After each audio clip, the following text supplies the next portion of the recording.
I blame Jacob and Bree of Lack of Foresight Gaming for being a bad influence on me.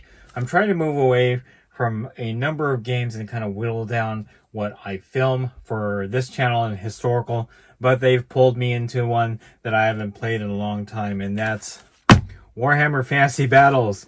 So I was actually watching some of their battle reports for Warhammer Fantasy. I think they're playing 7th edition. I believe this is an 8th edition rulebook that came with the Island of Blood 2-player starter, which I mostly got rid of. I can't find my 7th edition one for Battle of Skull Pass or whatever the starter was for that edition. So I think I'm going to go in the direction of getting started in playing 8th edition on the channel. With that said, I had to find a bunch of models, and obviously got rid of a bunch of stuff when everything ported over to Age of Sigmar several years ago. But I was able, while digging around the garage, to find some stuff that I can actually build up to have some armies for the game. So with that said, I am pretty much almost starting from scratch. A couple of these armies need a lot more love than one of them. I'm actually excited about the third one I'm going to talk about, but I want to go through the stuff that I do have now and kind of talk about my plan moving forward with Warhammer Fantasy on the channel. Again, this is going to be for 8th edition, with maybe an eye on getting started with the old world once that gets released. That all depends on the information that comes out for the game. I'm not opposed to continuing to play Oldhammer, but always the new hot stuff gets exciting. Just depends on what we can port over as gamers from our old armies for the game. So in any case, I'm going to get started. Let's take a look at the first army, and this is Skaven. All right, so as I was looking through the garage, I remember that I did have the Skaven half of the Island of Blood 2-player starter for 8th edition. Sold the High Elves a long time ago, unfortunately, to my deepest regret. But I kept the Skaven because I thought that my son James would want to play them. However, I could not find the rest of it. This is what I have. This is what I found, and I believe this is only half of what I'm supposed to have. In fact, I'm supposed to have more clan rats than this, and I can't find them. So I have, 10 clan rats here. We have, 8 here. I do have a base for this guy. And then I have 3 clan rats that are missing their arms, so I don't know where those are. So that's kind of a bummer, because the clan rats obviously are going to be the core of this army, and I had a bunch of them and I can't find them. I'll have to do a little bit more digging around, but in the event that I can't find them, I have to build this army up. I'm not sure where I'm going to be at. Maybe start small, 500 points, and then kind of build from there, but obviously this is going to take a little bit of work. What I do like about what I have here is that I do have some clan rats. I have the warlord here all primed. Okay, I have rat or ogres with their handler right here, 2 special weapons teams, and then this hero figure here. I don't seem to recall. I'll probably put a little tag identifying who he is, but I do have some stuff here that could be a good foundation for a Skaven army. I just wish I could find the rest of the clan rats, because that would be an even better way of having a good foundation, a good core for a Skaven army. But in any case, have enough stuff here. So I'm considering picking up the just another box of clan rats, and then go from there. The nice thing is that Age of Sigmar still uses clan rats in some of the older models. Again, I never ported these over to Age of Sigmar, so they're still mostly on square bases, except for the warlord and the hero here.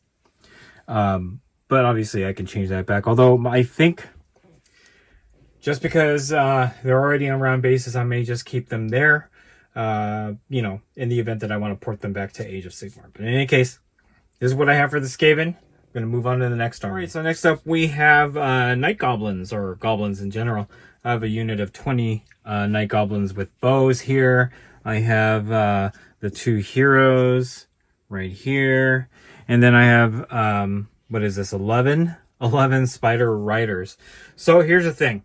I believe that I'm also missing a bunch of the goblin stuff from the Battle of Skull Pass 2-player starter. it's got to be somewhere. I did not get rid of these. Again, I was holding these for my son because I thought that he might want to play goblins. In fact, I do have an Ragnarok somewhere. I just got to find it. I also have to see if the Ragnarok is still like together. It may have been damaged or missing some pieces, stuff like that. But in any case, if I can get that Ragnarok, I think I have a good base for a Grot army here. Obviously, you need to get more Grots or more Goblins, and those are available still, especially now that Age of Sigmar has Gloomspite Gits as a separate army. Can definitely get more Goblins to build this up. Also, with Mantic's Kings of War, they have models for Goblins. So if I need to fill out what I have here, you know, then I can probably just port some of those over. I don't know. What are your thoughts on using non-Games Workshop miniatures for Warhammer? Go ahead and comment below. But this is what I have. I wish I had the Ragnarok so I could show that off because, again, that's a nice centerpiece to show off. So that's it for the Grots or the Goblins. I'm going to go on and show you my main army, the one that I'm most excited about. All right, so this is it. This is the one that I'm actually going to start working on. It has the most available that can actually get me to 500 points or more based on what I make. So this is what was the beginnings of my Slaves to Darkness army for Age of Sigmar. A lot of the old models from Warriors of Chaos actually were ported over initially for Slaves of Darkness. So you're going to see a lot of older models here. The only reason why I'm going with this is because I have a bunch of heroes, I have a bunch of warlords and stuff that I can use, and it'll be a more fully featured army right off of the bat. The first thing I did was I removed all the round bases from each of the figures so that I can move them over to square bases. And again, the Slaves of Darkness Start Collecting army, the initial one, the one that came out when the game came out, were mainly built off of the back of the old models for Warriors of Chaos. So obviously porting it over would not be a difficult thing to do. So yeah, I have a lot here. I have more than enough to get started. I'm going to point out what I have for heroes, and then we're going to go from there. So we'll be right back. All right, here are the 4 characters that I have that I can use as heroes and basically warlords, I guess. The one thing that I don't have here is a Demon Prince that I have somewhere stored away, which I was going to use for 40k, but can be used in Age of Sigmar 40k, and for Warhammer Fantasy it'll be on a round base, and it wasn't one that looked like the Warhammer 40k aesthetic. So obviously standard Demon Prince that I'll repaint and use for my Warriors of Chaos. So I want to start off with Slambo. So Slambo doesn't have any rules, I don't think, for 7th edition or 8th edition. He was re-released for Age of Sigmar, but is basically an exalted hero of chaos, just with a newer sculpt. Definitely one of my favorite miniatures, and as you can see, one of the only ones for this particular army that I have painted up, or at least character-wise. So that's Slambo. Next up is Village to the Curseling, so a Tzeentchian hero. Have him partially painted. I'm actually going to probably reprime or respray and repaint this guy and finish him up. Next, we have Scar Bloodwrath. So, not usable in 8th edition alone. I would have to play with end times in order to use him. But again, could not pass up having him painted up and like ready as a hero. So, and then lastly, we have Resin Valkia the Bloody, another Cornate Chaos Warrior. That's partially ascended, as you can see. Those are the heroes that I have. We have Valkia, Scar, Slambo, and Village. So we're going to move on to the core that I'm going to be using. All right, here's a core. I have 12 Chaos Warriors here, Warriors of Chaos, partially painted, as you can see. I kind of went with a purple and brass aesthetic for these guys. I think it looks pretty cool, stands out. Okay. all in various stages of painting. As you can see, some of them are primed, some of them are partially painted. And you know, I'm still working on it. This last guy, unfortunately, as I was trying to pull him off the old base, his foot ripped off. So I'm gonna have to carefully cut this out and then glue it back on, and should be good to go. So, all right, next up are a unit of Chaos Knights. Again, pulled them off of the bases. Not quite sure what bases they'll be using for the old world, so I may just revert to the 25 by 50 base. I have a ton of those, the rectangular bases rather than the round bases. But again, nice addition to my Warriors of Chaos army. Got to paint these guys up. Do have a command here. We have the banner. We have the musician or horn blower, and one of these guys is supposed to be the leader of the knights. So have that. Next up, I have a unit of 10 possessed. So when I initially bought this box for Slaves of Darkness for Age of Sigmar, I hadn't realized that they didn't have rules at the time for Age of Sigmar. I still don't know if they have rules because it's been a while since I've played.